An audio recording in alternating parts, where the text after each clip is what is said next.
അപ്പോൾ hello guys, welcome to Daisy World. പിന്നെ നമ്മൾ ചെയ്യാൻ പോകുന്നത് ഒരു ബ്രേസ്ലെറ്റ് മേക്കറിൻ്റെ ഒരു റിവ്യൂ എന്നല്ല, ഒരു കാര്യമാണ്. ഇത് കാണിച്ചു തന്നിട്ട് അതെങ്ങനെ ഉണ്ടാക്കേണ്ടതെന്ന് കൂടി കാണിച്ചത്. അത് അവിടെ നിൽക്കട്ടെ. ഇത് നോക്കുക, ഇത് ഞാൻ ഇതുകൊണ്ട് ഉണ്ടാക്കിയത് കേട്ടോ. ഇത് കുറേ എൻ്റെ ബർത്ത്ഡേയുടെ മെയ് 12 ആയിരുന്നു. അപ്പം അന്ന് വന്നിരുന്നൊരു സാധനമാണ്. ഞാൻ ഇത് യൂസ് ചെയ്തുകൊണ്ടോ. പിന്നെ ഞാൻ ഇന്ന് ഉണ്ടാക്കാൻ നിൽക്കുമ്പോൾ എനിക്കൊന്ന് വീഡിയോ എടുത്താലോ എന്നൊരു ആലോചന വന്ന്. ഇതിന് ചില കളർ കെയ്യൊക്കെ ചെയ്തുകൊള്ളു, പക്ഷെ അതൊക്കെ നമുക്ക് ക്ഷമിക്കാം. ഓക്കെ, അപ്പോൾ നമുക്ക് സ്റ്റാർട്ട് ചെയ്യാം കേട്ടോ. അപ്പോൾ ഞാനിത് ഇങ്ങനെ തുറന്ന് വെച്ചിട്ടുണ്ട്. ഇതിലാദ്യം ഒരു ഇത് വരുന്നുണ്ട്, ത്രെഡ് വരുന്നുണ്ട്. ഇതിൻ്റെ തിക്ക് ഇവിടെ കൊടുത്തിട്ടുണ്ട് കേട്ടോ. ഇതൊരു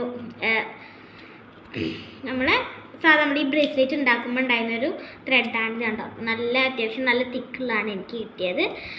അതിന് ശേഷം പിന്നെ നമുക്ക് വരുന്നത് ഈ ഒരു നല്ല ക്യൂട്ടൊരു കത്തിരിക്ക കേട്ടോ. ചിലർക്ക് കത്തിരിക്ക കിട്ടിയിട്ടില്ല, പക്ഷെ എനിക്ക് എന്തോ ഭാഗ്യത്തിന് കിട്ടിയിട്ടുണ്ട് കേട്ടോ. നല്ല ഭംഗിയുള്ള കത്തിരിക്ക. ആൻഡ് അതിന് ശേഷം നമ്മുടെ ബ്രേസ്ലെറ്റ് മേക്കർ.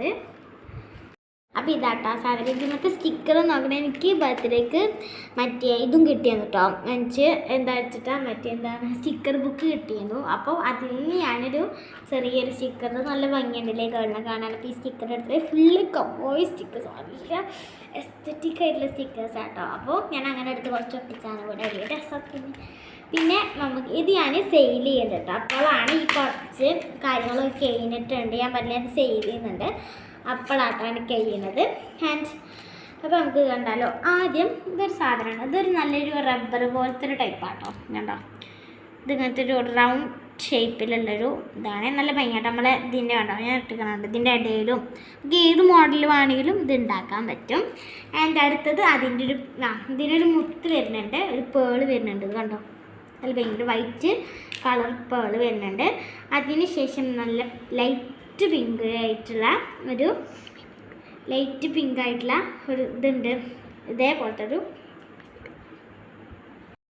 അപ്പം നെക്സ്റ്റ് ഒരു ബേബി പിങ്ക് കളറാണ്. നല്ല രസമുള്ളൊരു ഇതേപോലത്തെ ഒരു സാധനമാണ്. അപ്പം ഇതിന് ഒരു പേളും വരുന്നുണ്ട് കണ്ടോ. നല്ലൊരു ക്യൂട്ട് പിങ്ക് പേള് വരുന്നുണ്ട്. ആൻഡ് നെക്സ്റ്റ് ഒരു അതൊരു ലൈറ്റ് ഓറഞ്ച് അങ്ങനത്തെ ഒരു ടൈപ്പ് കളറാണ്. ഭയങ്കര ലൈറ്റായിട്ട് വരുന്നൊരു കളറാട്ടോ. നോക്കിയാൽ ഭയങ്കര ലൈറ്റായിട്ട് വരുന്നൊരു ഓറഞ്ചാണ്, ലൈറ്റ് ഓറഞ്ച് അങ്ങനെ പറയാം. ആൻഡ് നെക്സ്റ്റ് അതിൽ തന്നെ ഒരു പേള് വരുന്നുണ്ട്. ഇതൊക്കെ അതിൻ്റെ നേരക്കുള്ള പേളാട്ടോ വരുന്നത്. ആൻഡ് നെക്സ്റ്റ് ഒരു ഡാർക്ക് പിങ്കാണ്. ഈ ഒരു ഡാർക്ക് പിങ്ക് കണ്ടോ, ഈ ഒരു ഡാർക്ക് പിങ്കും അതിലേക്കുള്ള പേള് ഇതാട്ടോ. ഈ ഒരു കളറാണ് അതിൻ്റെ പേള് വരുന്നത്. അതിൻ്റെ നെക്സ്റ്റ് ഒരു യെല്ലോ കളറാണ്. ഇതിൽ ഞാൻ യെല്ലോ ആട്ടോ ചെയ്യാത്തത്.